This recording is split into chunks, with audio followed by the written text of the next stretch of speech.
तो भाई आज की क्लास में बहुत ही इंपॉर्टेंट टॉपिक है और एक्चुअली दो टॉपिक्स हैं।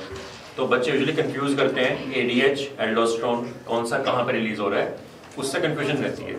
तो बहुत इंपॉर्टेंट टॉपिक है और एक बार भी अगर तुम्हारा फोकस लूज हो गया तो खत्म है वहीं पे। ठीक है, तो रेगुलेशन ऑफ किडनी फंक्शन एक क्वेश्चन यूजुअली हर साल नीट में आता ही आता है। तो आज इस क्लास के बाद मेक श्योर करना कि तुम्हारे 4 नंबर तो एटलीस्ट बाहर में ही रहे हैं, बाकी गारंटी नहीं, 4 तो लेके आओगे अगर इस क्लास में ध्यान से सुनोगे। ठीक है, तो तुम्हारा जो जीएफआर है, जीएफआर क्या था ये? ग्लोमेरुलर फिल्ट्रेशन रेट कितना होता है ये? दिस इज 125 ml पर मिनट। ये तुम्हारी बॉडी बहुत प्रिसाइजली कंट्रोल करती है। जीएफआर कम या ज्यादा होना तुम्हारी बॉडी के लिए बहुत हार्मफुल है, स्पेशली कम होना। अगर जीएफआर कम हो गया, जीएफआर किस पे डिपेंड कर रहा होगा? कितना ब्लड फ्लो हो रहा है किडनी में, जितना ब्लड फ्लो ज्यादा उतना जीएफआर ज्यादा। ब्लड फ्लो किस पे डिपेंड करेगा?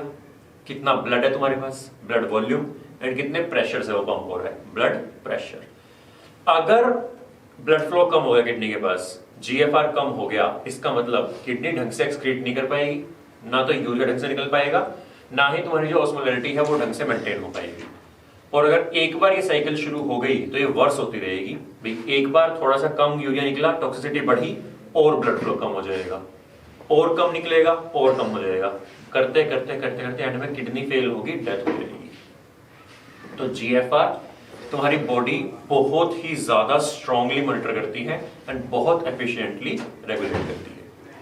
तो होम्योस्टेसिस का ही पार्ट है ये। होम्योस्टेसिस क्या होता है? Maintenance of constant internal environment. That includes your temperature, your pH, your BP, your GFR, हर एक चीज। अब होम्योस्टेसिस में कुछ चीजें थोड़ी कम प्रिसाइजली कंट्रोल होती हैं, कुछ चीजें होती हैं जो बहुत ही ज्यादा प्रिसाइजली होती हैं। जैसे तुम्हारा इक्विलिब्रियम है, इनर ईयर में मैंने तुम्हें पढ़ाया था कि तुम्हारा इक्विलिब्रियम इतना प्रिसाइज है कि मैं ऐसे खड़ा हूं और मैं सिर्फ 0.5 डिग्री पीछे जाऊंगा, 0.5 1 डिग्री का भी आधा हिस्सा, मेरी बॉडी उसको भी सेंस कर लेगी। इतना प्रिसाइजली रेगुलेट करती है। सेम टेम्परेचर बहुत प्रिसाइजली रेगुलेट होता है।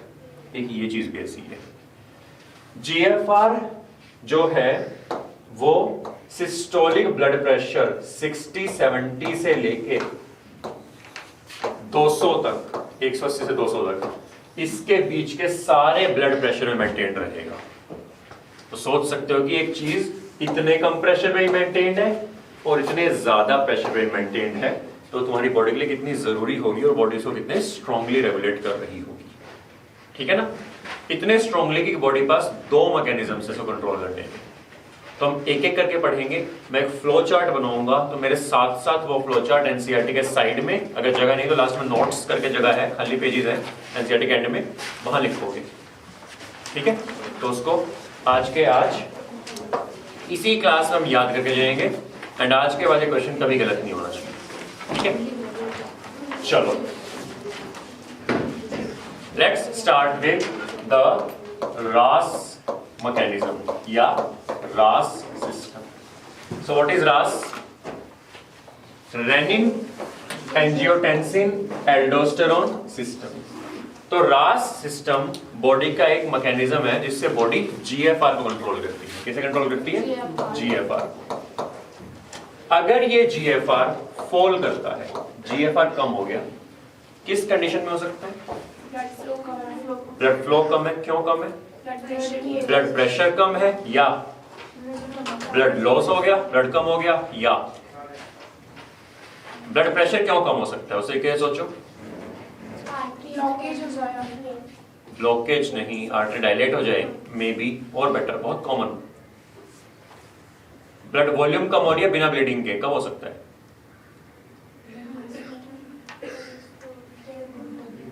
डिहाइड्रेशन। तुम्हारी बॉडी में पानी ही कम है, तुम गर्मी में खड़े हो, धूप में तुम्हारी स्वेटिंग हो जा रही है, तुम पानी पी रहे हो, पानी निकले जा रहा है, पानी का सोडियम निकल रहा है, तो ब्लड वॉल्यूम बहुत कम हो जाएगी। वॉमिटिंग किसी को लगातार हो रही है, वॉल्यूम बहुत कम हो जाएगी। डायरिया लगातार हो रहा है, वॉल्यूम बहुत कम हो जाएगी। किसी भी रीजन से तुम्हारा ब्लड वॉल्यूम कम हो जाए या ब्लड प्रेशर कम हो जाए तो तुम्हारा जीएफआर ड्रॉप करना शुरू करता है। तो जीएफआर कम कब हो सकता है? इधर बीपी डिक्रीजेस और ब्लड वॉल्यूम डिक्रीजेस, और ये यूजुअली एक साथ गिरती है दोनों। अब यहाँ बॉयल्स लॉ मत लगाना कि सर वॉल्यूम गिर रही है तो प्रेशर बढ़ना चाहिए। पहली बात, वो कांस्टेंट मोल्स पे होता है, कांस्टेंट अमाउंट पे होता है, यहाँ ब्लड कम हो रहा है, ठीक है। दूसरी बात वो मेनली गैसेस के लिए एप्लीकेबल होता है, ठीक है। तो ब्लड प्रेशर कम हो गया, ब्लड वॉल्यूम कम हो गया, दोनों कम हो गए तो जीएफआर कम होना शुरू होता है। अब जीएफआर जैसे ही कम होगा, एनसीईआरटी बोलती है there is a special area, कहां पे, एफरेंट आर्टेरियोल और डीसीटी के जंक्शन पे। फर्स्ट पैराग्राफ सेकंड पैराग्राफ में लिखा है शायद एनसीईआरटी में, at the junction of afferent arteriole with DCT. तो पहला क्वेश्चन जिससे मैंने पूछा वो आंसर नहीं करेगा, जिनसे नहीं पूछा आज तक, ये जंक्शन कैसे हो रहा है, पॉसिबल कैसे है जंक्शन। नेफ्रॉन का डायग्राम देखो, नेफ्रॉन के डायग्राम में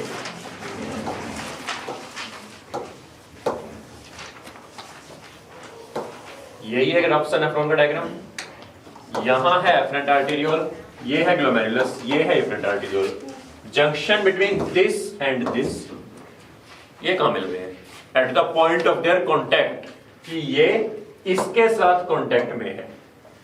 तो तुम लोगों का होमवर्क है कि तुम मुझे डायग्राम बना के दिखाओगे, नेफ्रॉन का जो एनसीईआरटी में डायग्राम है उसमें तुम एफरेंट आर्टेरियोल को डीसीटी से मर्ज करके दिखाओगे, टच। अब ये मत कर देना क्लोजर हो गया, ठीक है। एक्चुअल में कैसे होता है मुझे वो जानना है, ठीक है। तो जहां पे ये दोनों मिलते हैं, कैसे मिलते हैं मैं बताऊंगा। जहां पे मिलते हैं उस एरिया को बोलते हैं juxtaglomerular apparatus, short form में JGA, JGA. Juxta near, just next, juxta is just next मतलब नियर। तो ग्लोमेरुलस के जस्ट पास एक अपैरेटस है, जक्स्टा ग्लोमेरुलर अपैरेटस। उसमें कुछ सेल्स होते हैं जिनके बारे में तुम एमबीबीएस में पढ़ोगे, वो लगातार जीएफआर के रेट को मॉनिटर कर रहे हैं। तो जैसे ही जीएफआर का रेट गिरना शुरू होता है, दीज सेल्स सीक्रेट, क्या रिलीज करेंगे, जेजीए सेल्स, एक special enzyme known as renin. क्या रिलीज करेंगे, रेनिन। रेनिन किडनी ने रिलीज कर दिया और ये पूरे ब्लड में घूमेगा, पूरे ब्लड में घूमेगा। ब्लड में एक प्रोटीन है जिसका नाम है एंजियोटेंसिनोजन।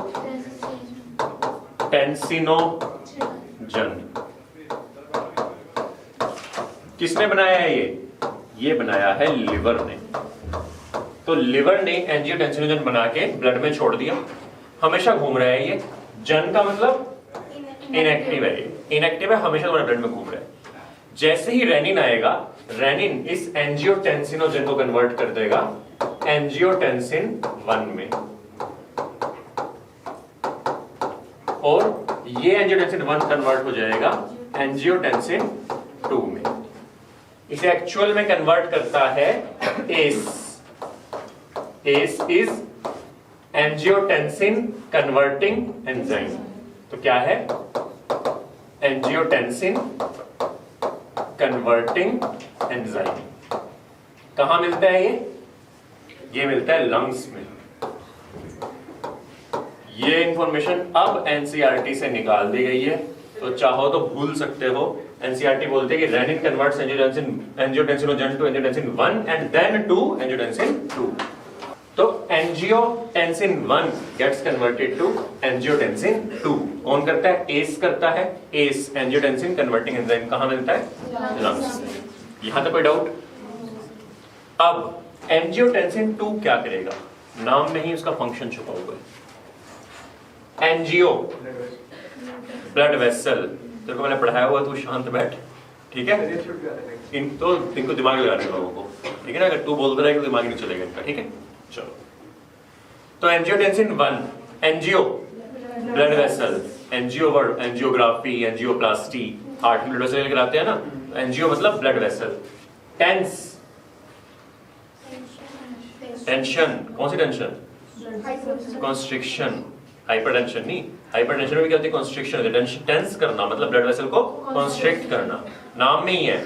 एंजियोटेंसिन 2 क्या करा रहा होगा, ब्लड वेसल्स को कॉन्स्ट्रिक्ट करा रहा होगा। तो पहली चीज उसने क्या की, ब्लड वेसल्स को कॉन्स्ट्रिक्ट करा दिया। मेनली कौन सी blood vessel, mainly efferent arteriole, ठीक है। क्वेश्चन आया है कि ये एफरेंट आर्टेरियोल है, यहां ग्लोमेरुलस है और ये इफरेंट आर्टेरियोल है। किसका ल्यूमन छोटा होता है? एक क्वेश्चन तो ये था, अभी टेस्ट सीरीज में आया था तुम्हारी। और एक क्वेश्चन होता है कि किस पे एंजियोटेंसिन 2 का ज्यादा इफेक्ट आता है। तो इसको एनालॉजी समझते हैं, ठीक है। जीएफआर क्या है? इमेजिन करो पाइप है, पाइप पे पानी फ्लो कर रहा है, उस पाइप में बहुत सारे छेद कर दूं, तो उधर से पानी आ रहा है, इधर बहुत सारे होल हैं और फिर वो पाइप आगे जा रहा है, ठीक है। तो उधर से पानी ऑन किया मैंने, कुछ पानी सीधा जाएगा, कुछ पानी उन होल्स में से निकलेगा। किडनी में भी ऐसी हो रहा है, एफरेंट आर्टेरियोल ला रहा है, ग्लोमेरुलस में कुछ होल्स हैं, बोमेंस उसके बीच में स्पेस में पोडोसाइट्स के बीच में, वहां से फिल्ट्रेशन हो रही है, बाकी ब्लड कहां जा रहा है? एफरेंट आर्टेरियोल के थ्रू आगे जा रहा है। तो जो छेद में से पानी निकल रहा है, यही जो तुम्हारा जीएफआर है कि कितना पानी पर मिनट निकल रहा है। कितना निकल रहा है? 125 ml। सोचो कि तुम्हें इसे बढ़ाना है, ये कम हो गया, ये 125 का 100 पहुंच गया, तुम इसे इंक्रीज करना चाह रहे हो, क्या कर सकते हो? इसके आगे जो पाइप है उसे पकड़ के दबा दो, ब्लॉक ना करो, दबा के थोड़ा प्रेशर बना दो कि उधर से पानी कम जाए। तो जैसे ही तुम कंप्रेस करोगे, क्या बैक प्रेशर की वजह से अब यहां से पानी ज्यादा नहीं निकलेगा? बस हो गया, बढ़ गया जीएफआर। तो एंजियोटेंसिन 2 आके इसे कंप्रेस कर देता है। किसे? इफरेंट आर्टेरियोल को। यही रीजन है यहाँ आर्टेरियोल होने का। वेन भी तो हो सकती थी, फिल्ट्रेशन तो वेन के थ्रू हो जाती। आर्टरी, कैपिलरी, वेन हर जगह बॉडी में यही होता है, यहां ही क्यों आर्टरी है? ताकि उसके ल्यूमन को कम या ज्यादा किया जा सके, ठीक है। तो आर्टरी होने का भी एक रीजन है। आर्टेरियोल इसलिए है कि आप जीएफआर कम होने की हालत में उसको टाइट कर सकते हो, क्योंकि आर्टेरियोल में स्मूथ मसल बहुत ज्यादा होता है, ठीक है। तो एंजियोटेंसिन ने ये कर दिया, ब्लड प्रेशर बढ़ गया, वेसल्स को कंस्ट्रिक्ट कर दिया। अभी भी क्या रह गया? Blood volume. ब्लड वॉल्यूम अभी भी कम है। ब्लड वॉल्यूम मतलब किस पे डिपेंड करती है? मेनली पानी पे। ब्लड प्रेशर किस पे डिपेंड करता है? सोडियम पे। सुना होगा ना कि बीपी, हाई बीपी वालों को सोडियम, नमक कम खाना चाहिए। क्यों? क्योंकि सोडियम होता है उसमें, सोडियम क्लोराइड, वो सोडियम बीपी बढ़ा देता है। तो अब तुम्हें बीपी बढ़ाना है, किसी का बीपी कम हुआ पड़ा है, क्या करोगे? पानी बढ़ा दो, सोल्ट बढ़ा दो, सोडियम बढ़ा दो, है ना। तो एंजियोटेंसिन का दूसरा काम यही है। एंजियोटेंसिन 2, नाम याद रखना, 2 से 2 फंक्शन याद कर लो। पहला फंक्शन उसके नाम में ही है, दूसरा फंक्शन है वो एल्डोस्टेरोन को रिलीज कराता है।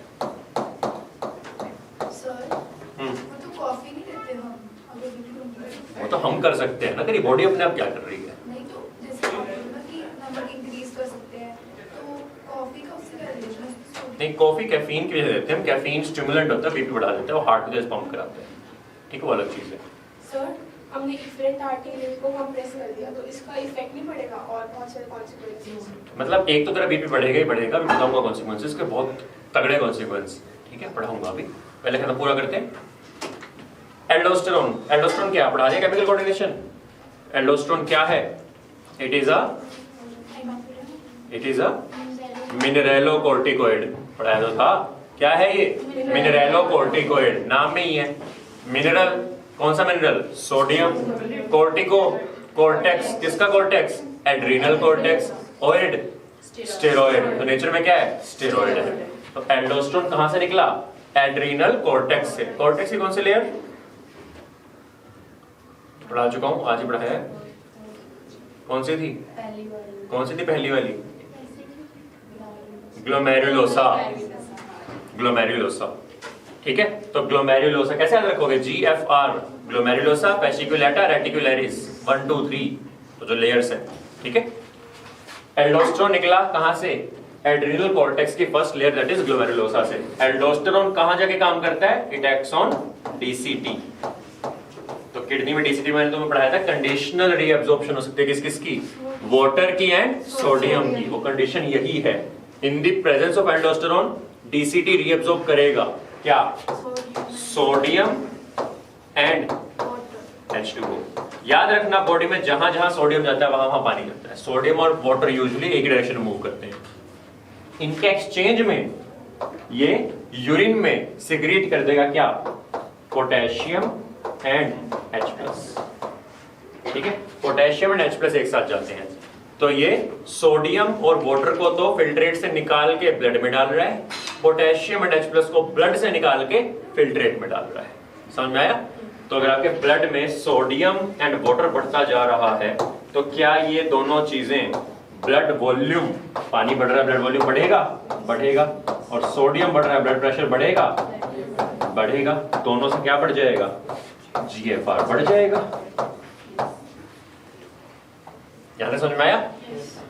अब ये सोचो कि अगर ये चीज चलती ही चली जाए तो क्या GFR, blood volume, blood pressure बहुत ज्यादा नहीं बढ़ जाएगा? तो उसे रुकना भी पड़ेगा, रुकना पड़ेगा ना। तो अब इसको हम रोकेंगे।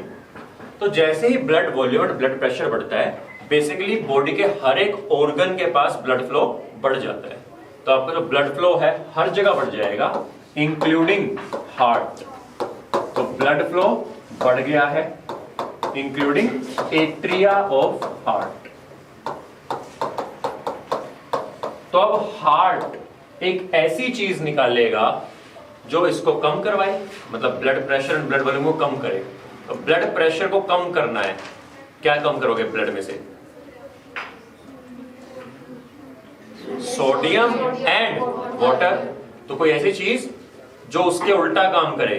अभी तो सोडियम एंड वाटर से रीअब्सॉर्ब कराया था ना, तो जो नॉर्मल बीपी तक पहुंचने के बाद जो एक्स्ट्रा बीपी हो गया है उसको नॉर्मलाइज करने के थोड़ा सा सोडियम और थोड़ा सा वाटर हमें बाहर निकालना पड़ेगा।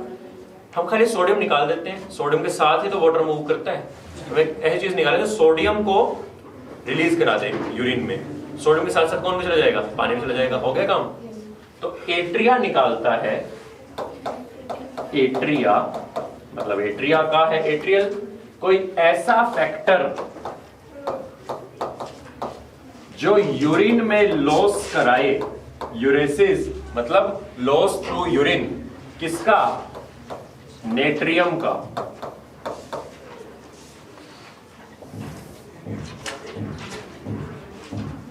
सारा तो नहीं रब होगा।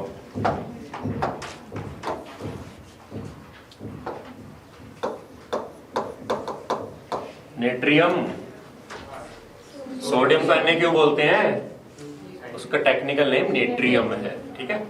तो एक ऐसा फैक्टर जो एट्रिया से निकला है जो सोडियम का लॉस करा रहा है थ्रू यूरिन। तो यूरेसिस का मतलब होता है लॉस थ्रू यूरिन। समझ में आया? टर्म याद रखना, अभी एक और यूरेसिस आने वाला है, क्लियर है?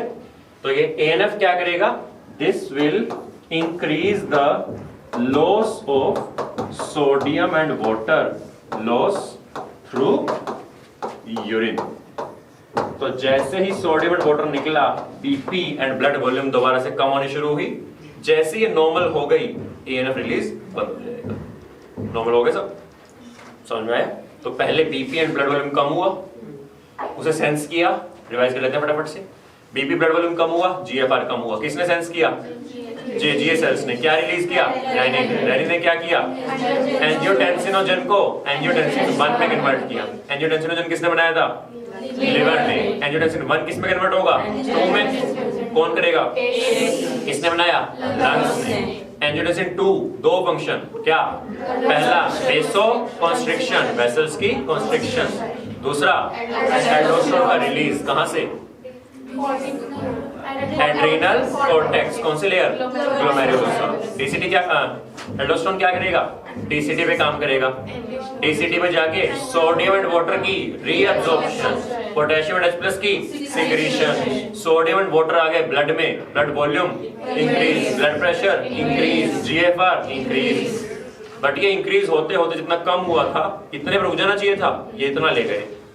तो इस एक्स्ट्रा ब्लड प्रेशर की वजह से blood flow to every organ increases including heart. Then heart का atrial releases atrial natriuretic factor, also known as peptide. Atrial natriuretic peptide एक प्रोटीन है। Natri sodium, uresis loss through urine. तो ये क्या करा रहा है, loss of sodium through urine. तो मतलब ब्लड में से सोडियम कम, सोडियम कम तो पानी कम, ब्लड प्रेशर कम, ब्लड वॉल्यूम कम। जैसे नॉर्मल लेवल पे पहुंचा, ब्लड फ्लो टू हार्ट कम, और उसके साथ ही एएनएफ का रिलीज बंद। हो गया सेट? समझ में आया?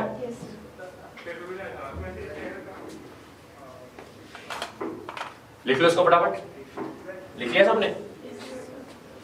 अब अगर ये इतना प्यारा इतना ब्यूटीफुल सिस्टम होता तो क्या ही बात थी, लेकिन एएनएफ बेचारा कंट्रोल नहीं कर पाता। एल्डोस्टेरोन एंड एंजियोटेंसिन 2 बहुत पावरफुल है, बहुत ज्यादा पावरफुल है, इतने पावरफुल कि ये ब्लड प्रेशर को बढ़ा के ही छोड़ देते हैं। तो किसी को हाइपरटेंशन होता है, हम इन्हीं को ब्लॉक करने वाली दवाई देते हैं। तो अगर किसी घर में कोई बीपी की दवाई लेता हो, जाके देखना लास्ट में उसके तो प्रिल लिखा होगा या सार्टन लिखा होगा। तो ओल्मी सार्टन, ये सार्टन, वो सार्टन, कैप्टोप्रिल, ठीक है, टेल्मी सार्टन, बहुत सारी होती है। जाके देखना अगर सार्टन या प्रिल है वो इसी को ब्लॉक कर रही है, इसको ब्लॉक करने से बीपी कम हो जाती है। समझ में आया? ये एक मैकेनिज्म था। क्या? एंजियोटेंसिन 2 या एल्डोस्टेरोन के रिलीज को।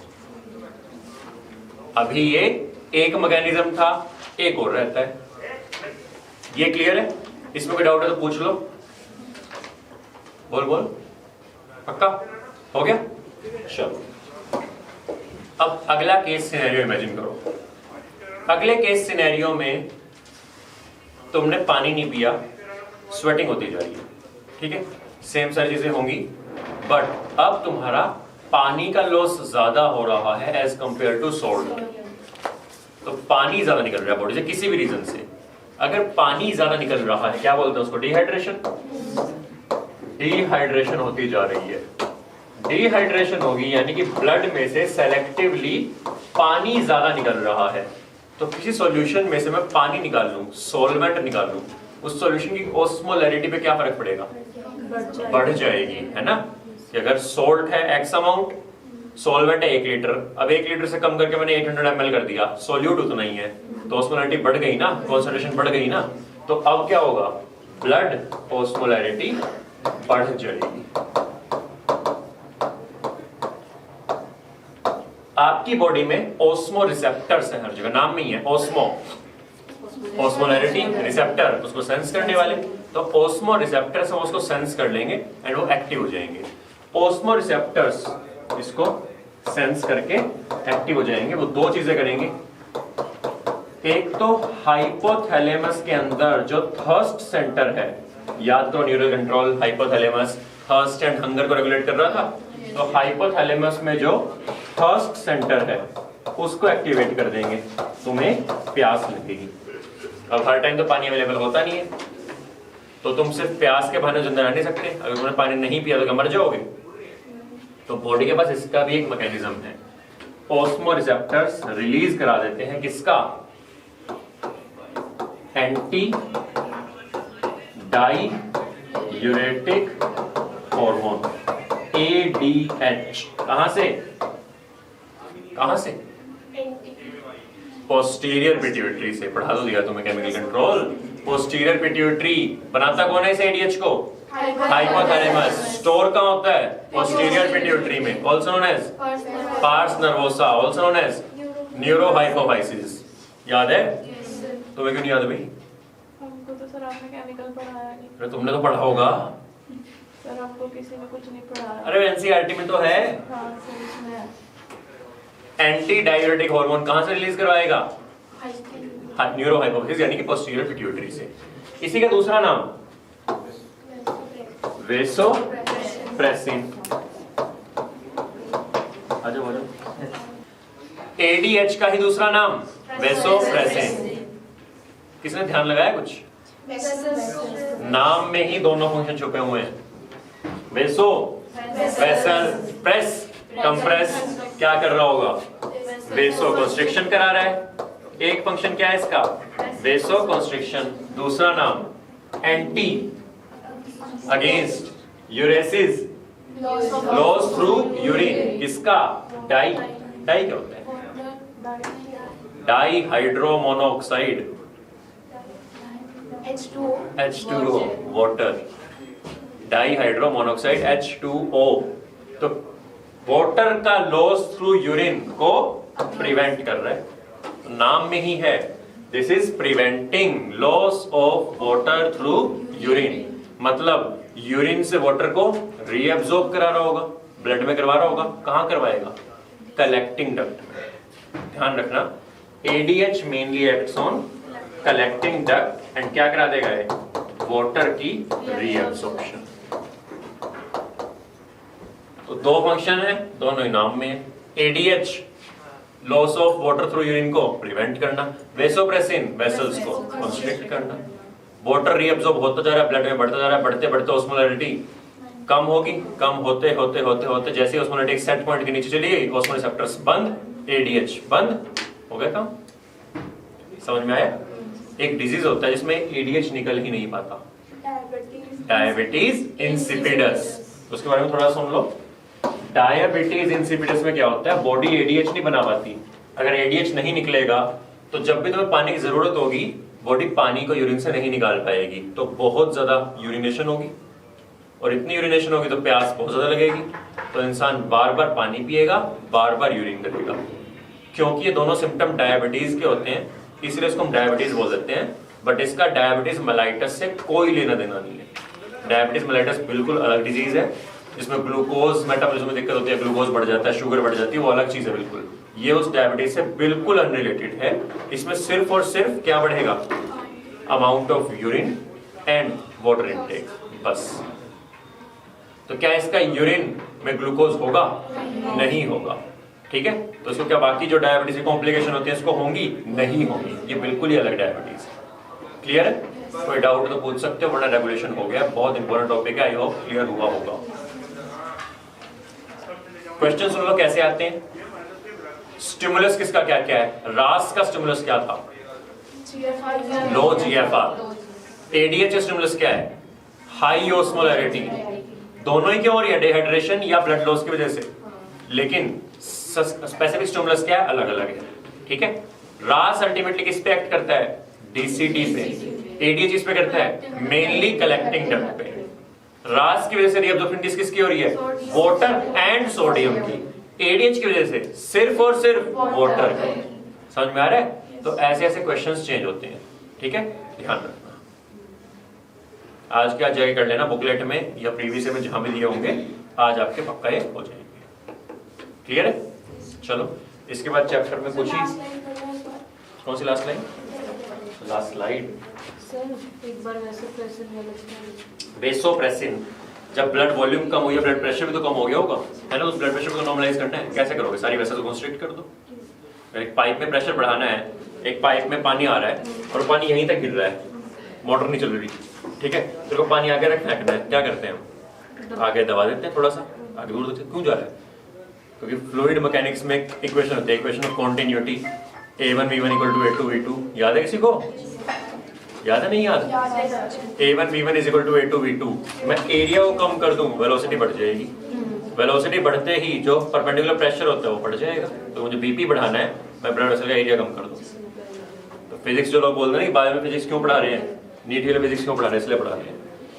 चलो, तो रेगुलेशन में सारा बता ही दिया, तो ये सारा हो चुका है। JGA का रोल और ADH रोल अलग अलग पढ़ना, अलग अलग फ्लोचार्ट से रिवाइज करना, कंफ्यूज मत होना। बहुत चीजें रिलेटेड है, उसकी वजह से कंफ्यूजन की वजह से आंसर गलत हो जाता है, बहुत ध्यान रखना है, ठीक है। चलो नेक्स्ट टॉपिक है मिक्सचुरेशन। मिक्सचुरेशन में कुछ भी खास नहीं है। बेसिकली क्या होता है कि जब आपका यूरिन फ्लो होकर यूरिनरी ब्लैडर के पास जाता है, यूरिनरी ब्लैडर स्ट्रेच करता है, उसके अंदर स्ट्रेच रिसेप्टर्स हैं, वो रिसेप्टर सिग्नल भेजते हैं CNS के पास, एंड CNS मैसेज भेजता है किसको? वापिस यूरिनरी ब्लैडर को। मसल कॉन्ट्रैक्ट करता है ब्लैडर का, और जो स्फिंक्टर है जिसने रोक के रखा हुआ है वो रिलैक्स करता है। तो ब्लैडर कॉन्ट्रैक्ट कर रहा है, स्फिंक्टर रिलैक्स कर रहा है, यूरिन पास हो रहा है।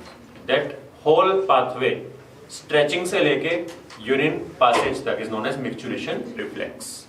क्लियर है? फिर यूरिन के बारे में थोड़ा बताया हुआ है। यूरिन एक स्लाइटली एसिडिक, हाँ slightly yellow acidic liquid fluid है, जिसका पीएच है पीएच भी और उसकी ऑस्मोलैरिटी भी वेरी कर सकती है डिपेंडिंग ऑन आपकी बॉडी की नीड। तो अगर बॉडी में एसिड ज्यादा हो रहा होगा, बॉडी यूरिन में डाल देगी H+, तो यूरिन एसिडिक हो जाएगा। बॉडी में बेस ज्यादा हो रहा होगा, H+ कम हो रहा है, तो बॉडी यूरिन से H+ निकाल लेगी, यूरिन बेसिक हो जाएगा। Similarly osmolarity can also very. पानी तुम बहुत ज्यादा पी रहे हो, बॉडी सारा पानी यूरिन के थ्रू निकाल देगी, यूरिन बहुत डाइल्यूट होगा। तुम पानी बिल्कुल ही नहीं पी रहे, बॉडी बहुत सारा पानी से निकाल लेगी। किसकी हेल्प से? ADH की हेल्प से, थोड़ी थोड़ी एल्डोस्टेरोन की हेल्प से, ठीक है। तो यूरिन बहुत कॉन्सेंट्रेटेड, बहुत डार्क येलो कलर का आएगा, ठीक है ना। तो यूरिन का जो पूरा कैरेक्टरिस्टिक्स हम बिल्कुल चेंज कर सकते हैं। क्योंकि यूरिन आपके ब्लड से बन रहा है तो हम यूरिन एनालिसिस करके बॉडी में ब्लड में क्या क्या दिक्कत हो रही है उसका भी एक हद तक आइडिया लगा सकते हैं। तो अगर किसी के यूरिन में ग्लूकोज आ रहा है एंड कीटोन बॉडीज आ रही हैं तो वो इंडिकेटिव है किसके, डायबिटीज मेलाइटस। ग्लूकोज क्यों आ रहे हैं? क्योंकि ब्लड में ग्लूकोज इतना ज्यादा हो गया, पीसीटी सारे के सारे को अब्सॉर्ब नहीं कर पा रहा, सारा ग्लूकोज फिल्टर होके आ जाएगा, पीसीटी सबको अब्सॉर्ब नहीं कर पाएगा, यूरिन में निकलना शुरू हो जाएगा। कीटोन बॉडीज क्यों आ रही हैं ये कौन बताएगा मुझे? क्या होती है कीटोन बॉडीज? डायबिटीज पढ़ा तो दिया मैंने, फिर उसका प्रोडक्ट, इसका प्रोडक्ट, फैक्ट्स। बहुत बढ़िया। डायबिटीज मेलाइटस में बॉडी को लगता है स्टारवेशन हो रही है, ग्लूकोज भर भर के ब्लड में, लेकिन क्योंकि इंसुलिन नहीं है तो ब्लड में से ग्लूकोज सेल के अंदर नहीं जा पाता, क्योंकि इंसुलिन नहीं है, इंसुलिन मूवमेंट कराता है, तो बॉडी को लगता है, सेल को लगता है कि खाना नहीं खा रहा है इंसान, तो वो प्रोटीन और फैट को तोड़ना शुरू कर देती है और उसके टूटने से ग्लूकोज बनता है और उसका एक साइड प्रोडक्ट है कीटोन बॉडी। तो कीटोन बॉडी यूरिन में आना शुरू होती है। तो कीटोन बॉडी एक साइड प्रोडक्ट है किसका, फैट एंड प्रोटीन मेटाबॉलिज्म का। क्लियर है? चलो लास्ट है role of other organs, second last sorry.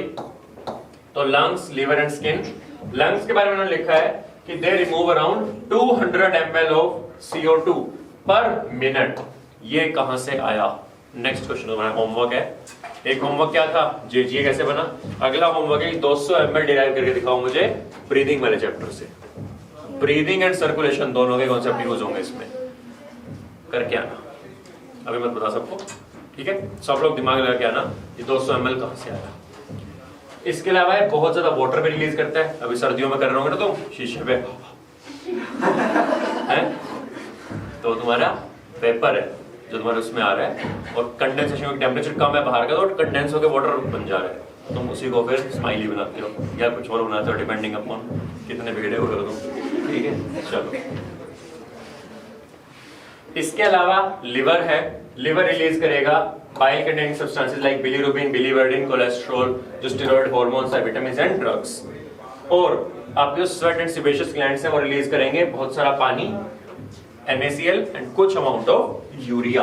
बहुत इंपॉर्टेंट है, यूरिन के अलावा स्वेट में भी यूरिया रिलीज हो सकता है। इसके अलावा लैक्टिक एसिड एंड जो आपके सेबेशियस ग्लैंड्स है, sebaceous gland basically oil gland, तो जो स्किन के ऊपर एक ऑयल की पतली सी लेयर होती है उसको सेबेशियस ग्लैंड बनाता है, तो उसके through hydrocarbon, sterols and waxes भी रिलीज हो सकते हैं। क्लियर?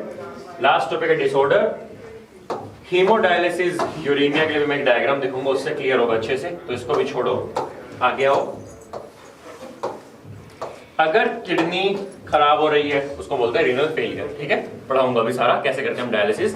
बेसिकली अगर किडनी खराब हो जाए, रीनल फेलियर, तो यूरिया नहीं निकल पाता ढंग से, और यूरिया निकल पाएगा तो बॉडी में एक्यूमुलेट होने लग जाएगा और बॉडी के लिए वो टॉक्सिक होता है। तो हम उसको डायलिसिस करके कुछ टाइम के लिए ट्रीट कर सकते हैं, कंट्रोल कर सकते हैं, बट अल्टीमेट ट्रीटमेंट क्या है? Kidney transplant. अगला है रीनल कैल्कुलाई। कैल्कुलाई मतलब स्टोन, तो इनसॉल्युबल मास हो जाते हैं क्रिस्टलाइज्ड सॉल्ट्स के, जैसे कि ऑक्सैलेट, यूरिक एसिड, स्ट्रूवाइट, बहुत सारे सॉल्ट हो सकते हैं। और बोलते ना पथरी हो गई है ना, यही है वो पथरी, ठीक है? एंड लास्ट में है, आज अगर तुम्हें वर्ड्स तोड़ने सिखा दिए मैंने, तुम बता दोगे। ग्लोमेरुलो, ग्लोमेरुलस, नेफ्रो या किडनी आइटिस, तो क्या हुआ है? Inflammation of glomeruli of kidney, ठीक है?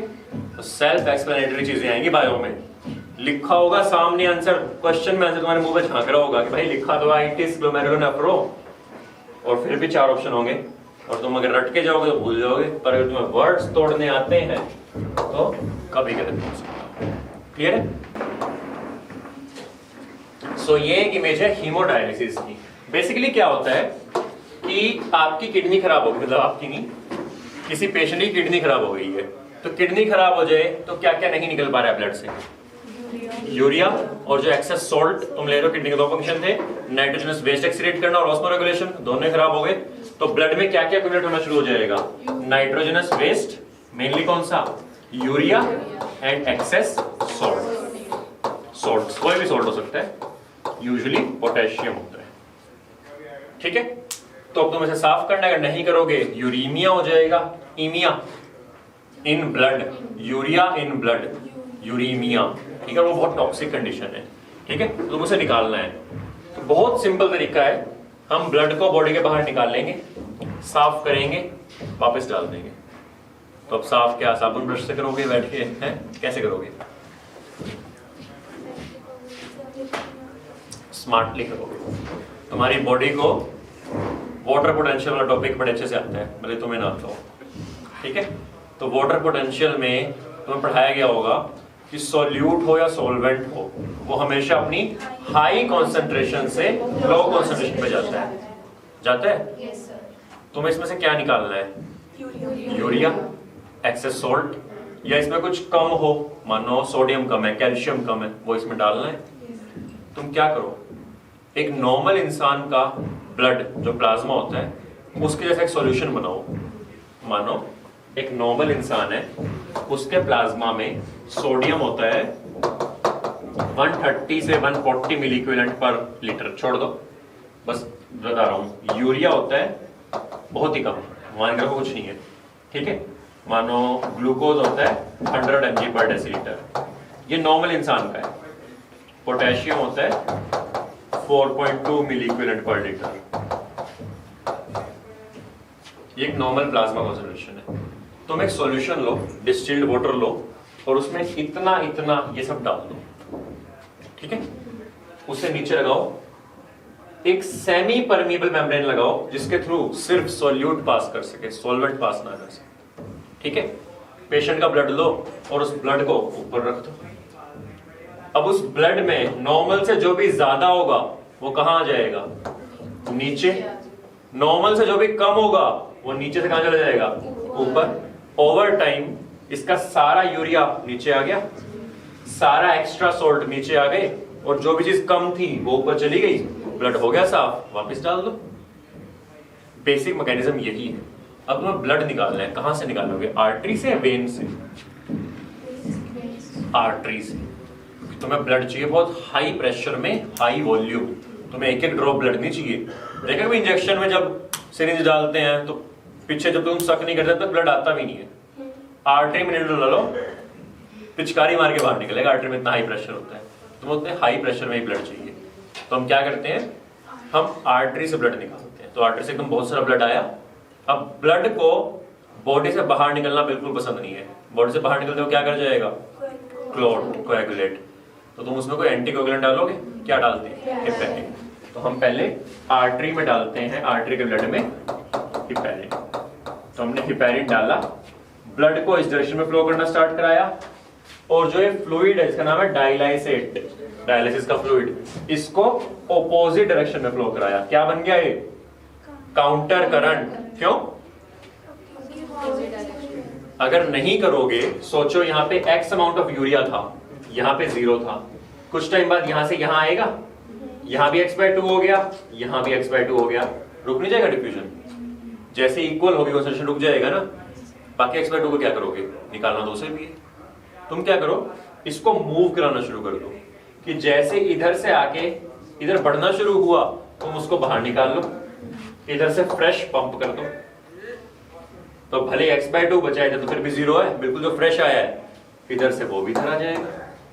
तो तुम लगातार इसको पंप कराते हो कि जो यूज्ड है, जो खराब है, वो बाहर निकलता रहे, फ्रेश नया आता रहे, और ब्लड इस डायरेक्शन में मूव रहे कि ग्रेडियंट मेंटेन रहे, ग्रेडियंट ना खराब हो। वही था हमारे काउंटर करंट का भी पर्पस, यही है इस काउंटर करंट का पर्पस कि ग्रेडियंट मेंटेन रहे। तो अल्टीमेटली ब्लड पूरा क्लीन हो गया, क्लीन्ड ब्लड को आप वापस डालते हो। अब आर्टरी में डालोगे, वेन में? अब डालेंगे हम वेन में।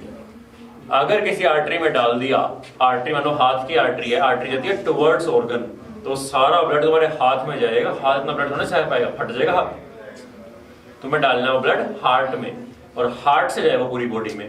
तो टुवर्ड्स हार्ट कौन जाता है? वेन जाती है। तो हम वेन में डालते हैं फ्रेश, जो फ्रेश ब्लड गया है। इसी रीजन की वजह से हम किसी इंजेक्शन को भी वेन में देते हैं, क्योंकि आप चाहते हो वो इंजेक्शन फटाफट से हार्ट में जाके सारी बॉडी में घूम जाए। तो किसी भी वेन में दे दो, ऐसे देते हैं ना, तो वेन उसे ले जाएगी हार्ट में, और हार्ट पूरी बॉडी में घुमा देगा। समझ में आया? दिक्कत हो जाती है। बनता है 5 लीटर ब्लड के इंसान के लिए जो हम डोज देते हैं, और अगर वो आर्टरी में डाल दिया वो चला जाएगा 100 ml वाले ऑर्गन में, होता है ऐसे? बिल्कुल हाथ खराब हो जाते हैं। नहीं, ये रीजन भी तो होता है कि आर्टरी हाई प्रेशर पे होती है तो उसमें इंजेक्शन लगाएंगे तो वो बर्स्ट हो जाती है। नहीं आर्टरी की वॉल बहुत थिक होती है, कोई बस नहीं होती, ठीक है। पर आर्टरी में तुमने लगा दिया तो खुद ही सोच लो ना, ऑर्गन में चला जाएगा सारा का सारा ड्रग, और वो ड्रग ऑर्गन के लिए टॉक्सिक होगा। ठीक है, आर्टरीज तो ऐसे लीक होती है काफी। हाँ तो आर्टरी हम यूज करते हैं, एक प्रोसेस होता है arterial blood gas analysis ABG, तो उसमें आर्टरी में से ब्लड निकालना पड़ता है। तो कोविड में जब लोग ICU में एडमिट थे तो हम उसी से ब्लड निकालते हैं, मैंने खुद निकाला होगा, बहुत पेनफुल होता है पेशेंट्स के लिए, बहुत डीप होती है आर्टरी। तो आप नीडल लेके, वेन तो इतने आराम से दिख रही है कि वेन तो आप बांधो तोड़ने के, जिसमें से जिससे मर्जी निकाल लो ब्लड, आर्टरी फील करनी पड़ती है, दिखती नहीं है, फिर आप इंजेक्शन घुसाते हो अंदर, ऐसा ही होता है, और फिर आप इधर से निकाल देते हो, ठीक है। नहीं तो बनाते हैं ना हम, फील करके घुसाते हैं कैनुला, ठीक है। तो ब्लड वापस जाता है वेन में, वेन के थ्रू हार्ट, हो गया ठीक। एक चीज मिसिंग है, ये इंसान ठीक हुआ, डायलिसिस हुआ, डायलिसिस कराने के बाद गया, रास्ते में छोटा सा एक्सीडेंट हुआ, बहुत हल्का सा कट लगा, मर गया। क्यों? इसके ब्लड में हेपेरिन डालना है, डाल रखा है तुमने, उसे वापस तो निकालना पड़ेगा, वरना तो कभी इसका ब्लड क्लॉट नहीं होगा। तो तुम इसको ब्लड वापस देने से पहले इसमें एंटी हेपेरिन डालते हो, तो तुम हेपेरिन के एक्शन को नलीफाई करने के लिए एंटी हेपेरिन डाल के भेजते हो कि ये पेशेंट कोएगुलेट करे अगर इसको जरूरत हो। नहीं करेगी तो 3 दिन में मर जाएगा पेशेंट। किडनी फेलियर में अगर तुम डायलिसिस नहीं करोगे 3 से 5 दिन, हफ्ता खत्म, ठीक है। तो आपको डायलिसिस करना पड़ता है। डेफिनेटली कुछ साइड इफेक्ट्स हैं, इन्फेक्शन के चांसेस बहुत हाई होते हैं, प्लस और भी बहुत सारी चीजें होते हैं, किडनी के और भी बहुत फंक्शन है, ठीक है। तो बहुत सारी चीजें होती हैं, बट लाइफ सेविंग प्रोसीजर है। आप वेट करते हो नई किडनी मिलने तक का, कि नई किडनी में भी आज से 1 साल बाद अवेलेबल हो, तो उसे 1 साल तक बचा के रखना है। तो इसलिए हम वीक में 2 या 3 बार डायलिसिस करते हैं। अगर आप नहीं करोगे कोई होप नहीं। सर, हम सारा यूरिया तो नहीं निकालते हैं? नहीं, नॉर्मल रेंज जो होती है उतना रखते हैं। और कुछ क्लियर? तो आपका चैप्टर हुआ है done, excretory products. Next class में हम करेंगे सर्कुलेशन, फिर करेंगे ब्रीदिंग, फिर छुट्टी। उसके कॉन्सिक्वेंसेस बता दो। क्या? Efferent arterial. अभी तो बताया, इफरेंट आर्टिकल का आवाज सबको ही कर देता है कॉन्स्टेंट, तो बीपी बढ़ जाता है बहुत ज्यादा, तो हाइपरटेंशन होने का बहुत बड़ा रीजन है वो। और कुछ एक हाँ,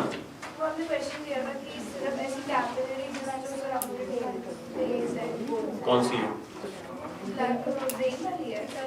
ब्रेन वाली? कौन सी ब्रेन वाली?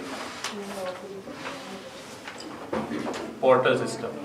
कोई पोर्टल सिस्टम होता है, पोर्टल सिस्टम क्या होता है, एक ऑर्गन से दूसरा ऑर्गन वेन से कनेक्टेड है। तो वो वेन बनी किससे है? कैपिलरी से। टूट किस में रही है? कैपिलरी में। Portal vein is the only when जिसके दोनों एंड पे कैपिलरी हो। Only artery with capillary on both and, बताया था उस दिन। Only artery with capillary on both and.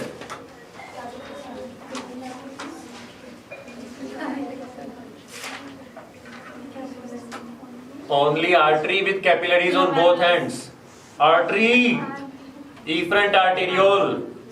क्या हो गया ढकनो? efferent arteriole एक तरफ क्या है? Glomerulus. एक तरफ क्या है? Peritubular capillary.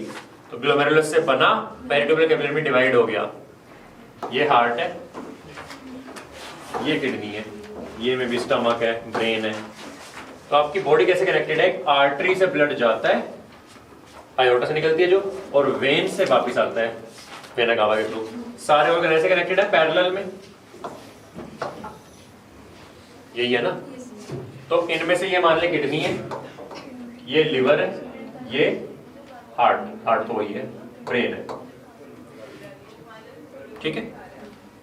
सोच, at any given point of time liver ने x अमाउंट ऑफ यूरिया बनाया, तो वो x अमाउंट ऑफ यूरिया इसके थ्रू कहां जाएगा? हार्ट में। अब क्या वो सारा का सारा किडनी के पास जाएगा? नहीं, किडनी की ब्लड सप्लाई है 1/5 ऑफ टोटल कार्डियक आउटपुट, तो इसके पास जाएगा x/5, बाकी हर जगह घूमता रहेगा। ये उसे निकाल देगा बाहर, और यहां से 0 मतलब क्लीन होकर वापस जाएगा ब्लड। ठीक है, रीनल आर्टरी में इक्वल होता अगर लिवर और किडनी कनेक्टेड होते किसी पोर्टल सिस्टम से। कुछ एनिमल्स में होता है, हमारे में नहीं होता। ठीक है, तो यही दिखाना था मुझे कि दिमाग में क्या होता है कि लिवर ने बनाया, अब लिवर किसे देगा? किडनी को नहीं, लिवर देगा हार्ट को, हार्ट देगा किडनी को, बट बाकी सारे ऑर्गन्स को।